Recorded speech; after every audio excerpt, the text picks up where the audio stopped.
За яг гишүүн болгон л өөрийнхөө хувьд бодож сансан ажлууд нь үр дүнтэй байсан баг. За миний хувьд ялгуурлан гадуурхал дарамтаас сэргийлэх хуулийг өргөн барьж арай чадсангүй. За гэхдээ нийгмийн ажлын тухай хууль болон саадгүй байдлын хууль энэ төрлийн бичиг баримтыг нэлээ явуулаад ингээд ажиллаа. За намрын чуулганаар илүү юун дээр фокуслсан бэ гэхээр өөрийнхөө ажиллаж байгаа 3 хууль болон 5 жилийн төлөвлөгөөнд төлөө ажилласан. Жишээлбэл Монгол улс маш олон төлөвлөгөөтэй юм байна. 5 жил, 10 жил. За тэгээд мэдээж алсын хараа 20-50 руугаа төгөхийн тулд тий. Гэтэл тэд нарыг ингээд задлж харах болсон шалтгаан нь юу вэ гэхээр бид нэр улсын төсвийн тухай хэлэлцүүлэг хийсэн. За улсын төсвийг хэлэлцүүлэг хийгээд биелэлт гүйцэтгэл үр дүнг нь харсан чинь тэр урт хугацааны төлөвлөгөөний баримтчүүд дээр бас юм логикийн хувьд зарим нь айгүй бүрхэг хийсэн, зарим нь айгүй наривчлсан ийм зүйлүүдээс учраас тэднийг эргэж харах ажлын хэсэгт ажилласан байгаа. Тэгээ тэндээс бид нэлээд нарийн бас хэд хэдэн баримт бичгийг зэгцлээд дунд нь байсан 10 жил гэдэг төлөвлөгөө байхгүй болгоод 5 жилээр явъя гэдэг ийм руу орсон байгаа. Тэгэхээр энэ бол үр дүн нь алстаа нэг Монгол улсын хөгжлийн баримт бичиг, бодлогын баримт бичгүүд нэг тийш нэг жоохон зэгцэрхийн ажил болсон баг. За нөгөө тал миний хувьд анх удаа нэг жил гарan тойрон ингээд өнгөрөхөд хамгийн олон хилцүүлгүүдийг бас хийж ажилласан байгаа. Тэгээд ер нь бол бид нар бас салбарын төлөөллүүд, хөгжлийн бэрхшээл болон нийгмийн эрүүл, нийгмийн ажлын салбарын төлөөлөл. Тэгэхээр тойргийн гишүүд бол тойрогтой ажиллаж исэн бол миний хувьд чагсаалтын буюу салбар төлөөлж байгаа хүнийхээ хувьд салбарынхаа бодлогын баримт бичвэр нэлээд төлхөө орж ажилласан гэсэн үг.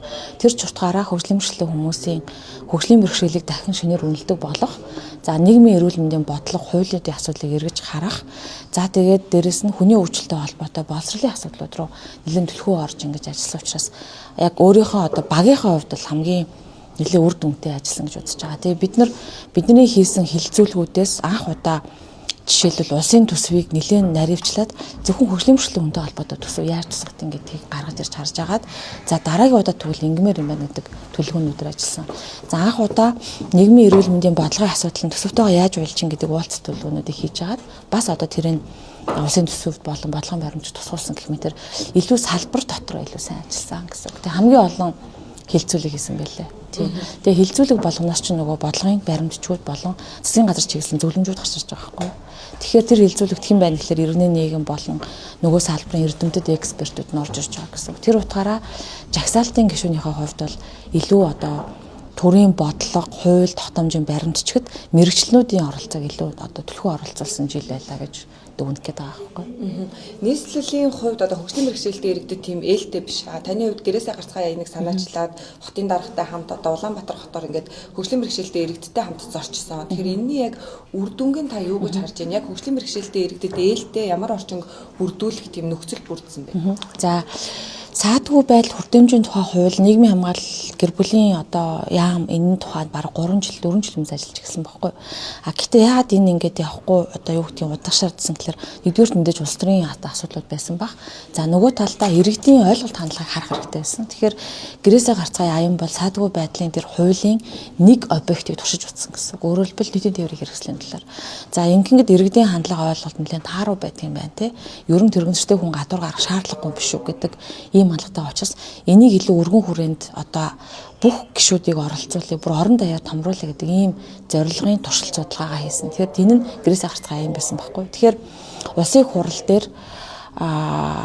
тэгэхээр нөгөө ойлголт хандлага тааруу биш үү те. Тэгэхээр тэрийг сайжруулахын тулд 2 чухал ажлыг бол эхлүүлсэн байгаа. Нэг нь улсын хурал дээр яг энэ саадгүй байдал хүртээмжийн тухай хуулийг энэ хуулийг одоо дэмжих ойлгуулах ялангуяа хүртээмж тэгш хамруулахын хорог дэд одоо ажлын хэсэг байгуулсан байгаа.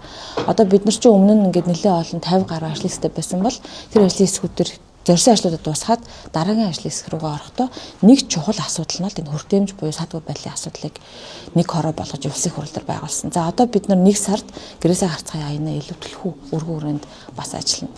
За хоёр дахь чухал ажил нь юу байсан гэхээр ер нь энэ иргэд энэ хөгжлийн бэрхшээлийн иргэдийн талаар ойлголтгүй байгаад байгаагийн цаана улс төрийн эрх бас тааруу байдагтай холбоотой юм билээ. Тэгэхээр улс төрийн эрх гэдэг нь дуу хоолойны тухай байгаа байхгүй төлөөлөл байгаа гэсэн. Би жишээлбэл төлөөлөл байгаа учраас энэ төлөөллийг нь илүү олон нийтэд хүргэж өгөх тул улс төрийн намын тухай хууль заасны дагуу хөгжлийн бэрхшээлтэй иргэдийн дуу хоолойг илүү улс төрийн давцрах хэрэгтэй болсон.